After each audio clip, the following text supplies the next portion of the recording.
அனைவருக்கும் காலை வணக்கம். இன்றைக்கி வந்து ஒரு சூப்பரான மினி விலாக் தான் பார்க்க போகிறோம். இன்றைக்கி காலையில் என்னோடய டே வந்து கரெக்டாக 5:30க்கெலாம் ஸ்டார்ட் ஆயிடுச்சு. 5:30க்கு எப்போவுமே நான் வந்து எந்திரிச்ச உடனே கரெக்டாக வெளியில் வந்துடுவேன். வெளியில் வந்த உடனே பார்த்திங்கன்னா அந்த யூனிவர்ஸோட கொஞ்சம் கனெக்ட் ஆகிற மாதிரி எனக்கு ஃபீல் ஆகும். அப்படியே பார்த்திங்கன்னா முருகர் கோயிலும் அந்த சைடு இருக்குது. அப்புறம் பார்த்திங்கன்னா எங்கள் கோவில்பட்டியை காக்கிற செண்பகவல்லி அம்மனும் இருக்கிறாங்க. அவங்க நம்ம மாடியிலேருந்து பார்த்தாலே அந்த கோயில் நல்லா தெரிகிறதுனால காலையில் அதில் போய் ஒரு விசிட் பண்ணிவிட்டு என்னுடைய காலை வேலைகளை எனக்கு வந்து செய்தால் தான் எனக்கு வந்து திருப்தியாக இருக்கும். அப்படி பார்த்திங்கன்னா இன்றைக்கி என்ன பண்ண போகிறோம் அப்படின்னா பருப்பு நேற்றே ஃபிஷ் வாங்கி மசாலாலாம் தடவி வந்து ஃப்ரீசரில் வச்சுருந்தேன். அதையும் இன்றைக்கி ஃபிஷ் பொரியலும் பண்ணிவிட்டு கொஞ்சம் வெண்டைக்காய் பொரியலும் பண்ணிட்டேன். வெண்டைக்காய் வந்து சிம்பிளாக தான் பிள்ளைங்களுக்கு பிடிக்கும். என்ன அப்படின்னா வெண்டைக்காய் கொஞ்சம் கீரல் போட்டுட்டு அதில் உப்பு மஞ்சள் தூள் மிளகுத்தூள் இதை மட்டும் பிரட்டி அப்படி பிள்ளைங்களுக்கு வந்து டெய்லி கொடுத்துறது.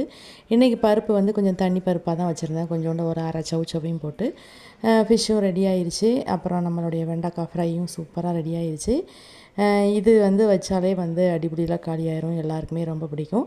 சோறு நம்ம எப்போவுமே வடித்து சாப்பிட்றது தான் பழக்கம். அது குக்கரில் வச்சா பிள்ளைங்களும் சாப்பிட்றதில்ல. இன்றைக்கி ஜூஸ் என்னென்னு பார்த்தீங்கன்னா நெல்லிக்காய் கருவேப்பிலை ஜூஸு. ஹேர் அண்ட் ஸ்கின்னு ரெண்டுக்குமே ரொம்ப நல்லது. பிள்ளைங்களுக்கும் டெய்லி வந்து ஒரு ஜூஸ் கொடுத்துருவோம்.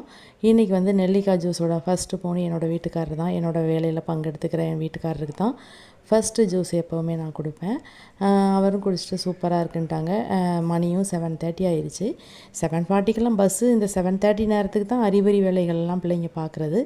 கடகடன் வேலையை முடிச்சிட்டாங்க. இதை தான் நம்மளுடைய 7:30 வியூ நம்ம வீட்டு முன்னாடி.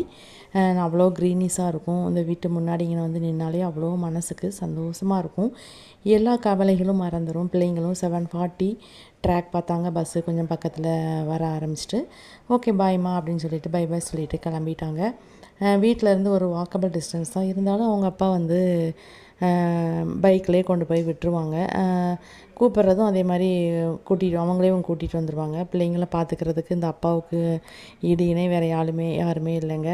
அப்புறம் என்னோடய வேலைகளை கொஞ்சம் முடிச்சுட்டு நானும் இந்த பழைய சோறு கொஞ்சம் மீதமாயிருச்சு. அதையும் வத்தல் போட்டு எடுத்துருவோமே அப்படின்னு சொல்லிட்டு ஒரு 3 பிளேட் வந்துச்சு. அதையும் சூப்பராக வத்தல் போட்டு காய வச்சுட்டேன். ஏற்கனவே ஒரு செட்டு வந்து நான் ரெடி பண்ணி வச்சுருக்கேன். அதே மாதிரி மோர் மிளகாவும் போட்டுருவோம். மோர் கொஞ்சம் இருக்குது அப்படின்னு சொல்லிட்டு மோர் மிளகாவும் வந்து ரெடி பண்ணிவிட்டேன். மோர் மிளகா பெரிய விஷயம்லாம் கிடையாது. மிஞ்சி போன மிளகா எடுத்து போட்டு கொஞ்சம் தயிரை உள்ளே ஊற்றி கொஞ்சம் உப்பு போட்டு ஒரு 2 நாளைக்கு குலுக்கி விட்டு காய போட்டு எடுத்தோம்னா சூப்பரான மோர் மிளகா வந்துடும்.